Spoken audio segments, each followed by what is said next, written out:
ഞങ്ങൾക്ക് യൂട്യൂബ് ചാനലുള്ളത് അറിയോ? നിങ്ങൾക്ക് അറിയോ? കണ്ടിട്ടുണ്ടോ? വീഡിയോസ് ഒക്കെ കണ്ടിട്ടുണ്ട്. എടാ ഉണ്ടടാ, കുടിച്ചത് കൊടുക്കുക, വേറെ ഉണ്ടടാ.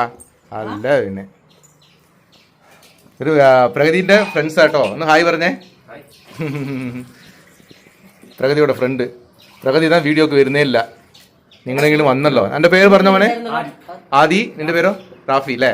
ஓகே. பிரகதியோட கூட்டுக்காரங்க இங்கே வந்து போய் சுற்றி பார்த்துட்டு வந்து மோர் குடிச்சிட்டு இருக்காங்க.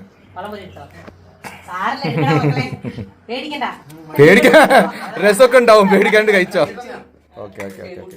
என்னம்மா அச்சு பசியாம நிற்கிற? வாங்க வாங்க வாங்க வாங்க. நம்ம வீட்டில் பழம்புரியும் அந்த மோரும் அந்த பசங்க சாப்பிட்டுட்டு போயிட்டாங்க.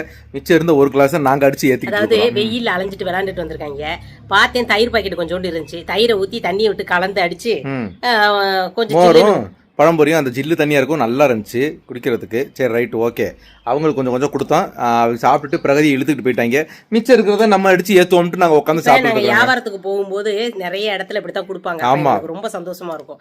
நாங்கள் கேட்காமலே இப்படி மோர் தண்ணியெல்லாம் கொடுக்கும்போது அந்த வெயிலுக்கு கொஞ்சம் ஜில்லுன்னு இருக்கும், நல்லா இருக்கும். அந்த ரொம்ப நல்லா இருக்கும்.